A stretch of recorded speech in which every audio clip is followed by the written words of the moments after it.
आपको न्याय चाहिए, मिलेगा न्याय, लड़ो, आवाज उठाओ। ये फोनों में जितनी चीजें कैद हो रही है ना, हम भी फोन में कैद हो चुके हैं साहब। हम लड़ाई लड़नी भूल चुके हैं। हम भूल चुके हैं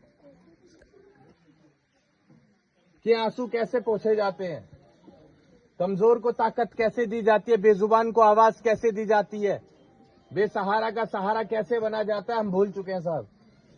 यहां से जाएंगे, वीडियो देखेंगे कोई और अपना मनोरंजन करके सो जाएंगे। कोई मतलब नहीं होगा किसी को कि क्यों आए थे, किसके लिए आए थे, क्या घटना थी, क्या पीड़ित परिवार का दर्द था, किसी को कोई मतलब नहीं होगा। फिर तो विचार तो आप लोग कीजिएगा। रंजीत से हमारी मुलाकात 4 साल पहले हुई थी, लगभग 4.5 साल पहले दिल्ली में हमारा कार्यक्रम था। उस कार्यक्रम में रंजीत आया था। संगठन को लेकर मेहनत भी बहुत करी है।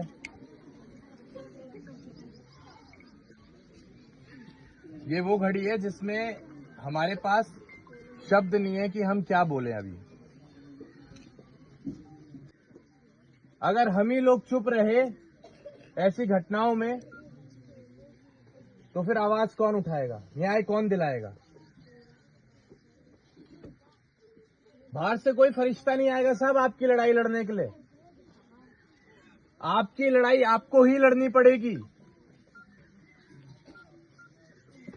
बस आपको समझना पड़ेगा लड़ाई के लिए किस ताकत की हमें जरूरत पड़ेगी, और वो ताकत यही है जो आज आप लोग खड़े हुए हैं। ताकत भी यहीं पर छुपी हुई है। भविष्य में परिवार को मुझसे कोई भी सहायता चाहिए होगी तो जितनी ताकत मैंने आज तक कमाई है और आगे भी जितनी ताकत मैं कमाऊंगा, वो जितनी मेरी होगी वो इस परिवार की होगी। जितनी ताकत मेरे पास होगी उतनी ताकत इस परिवार की भी होगी। इससे ज्यादा क्या चाहिए? इससे ज्यादा क्या चाहिए बताओ? अब बाकी लड़ाई तो आपको लड़नी पड़ेगी ना साहब। नहीं लड़ोगे तो ध्यान रखना, इसी भीड़ में कोई कल को होगा जिसके साथ कोई घटना घटेगी, और फिर शायद कोई फूल चढ़ाने भी ना आए। तो समय है, संगठित रहिए। आगे बहुत लड़ाइयां हैं जो हमें लड़नी है। न्याय के लिए न सिर्फ आज बल्कि हमेशा आपको अपनी लड़ाई लड़नी पड़ेगी। गगन हमेशा आपकी लड़ाई में आपके साथ खड़ा रहेगा। सर, क्या आपका लगता है कि आने से न्याय मिल सकता है सर रंजीत यादव को? मैं फिर से कहूंगा, मेरे पास कोई जादू की छड़ी नहीं है कि मैं आ गया और न्याय मिल गया। लड़ाई आपको लड़नी है, आवाज आपको उठानी है। आपको कोई परेशानी होगी आपकी लड़ाई में आवाज उठाने में, तो गगन पीछे से बैठा हुआ है। वो इतना कमजोर नहीं है कि आपके ऊपर कोई बात आने देगा।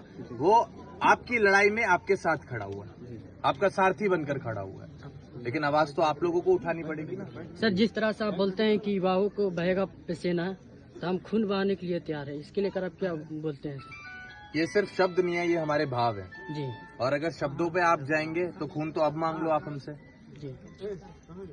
क्या ये खून नहीं है कि हम कहां से चलकर कहां तक आए हैं? हमने 2 निवाले भी अभी तक नहीं खाए हैं, और दिल्ली पहुंचने तक मुझे नहीं लगता कि 2 निवाले भी हम खा पाएंगे। इससे ज्यादा और क्या खून चाहिए? और चाहिए तो बताओ, एक छुरी ला के दे दो, काट के रख देंगे आपके सामने। बात और भाव दोनों में फर्क है। जी। आप भाव देखिए, हमारे जो हमारी बात थी वही हमारे भाव है। हम आप लोगों के लिए समर्पित हो चुके हैं। बस आप लोग भी अपना ध्यान रखिएगा। बाकी फिर से दोहराऊंगा, आपकी लड़ाई आपसे बेहतर कोई नहीं लड़ सकता। लड़ना आपको है, मैं सिर्फ आपका साथ देने आऊंगा। 1 मिनट सर। तो तस्वीर में मेरे साथ सामने दिख रहे हैं, ये गरीबों का न जाने कितने गरीबों को न्याय दिलाए हैं, कितनों का आवाज बने हैं ये गगन यादव। ये ज्यादा एज का नहीं है, ये 50 साल का कोई नहीं है। ये यंग खून, ये जो दिख रहे हैं मेरे साथ वीडियो में तस्वीर में जो दिख रहे हैं, ये न्याय यात्रा यहाँ से ये चतरा चलकर एसपी साहब से मिलने जा रहे हैं रंजीत यादव को न्याय दिलाने के लिए।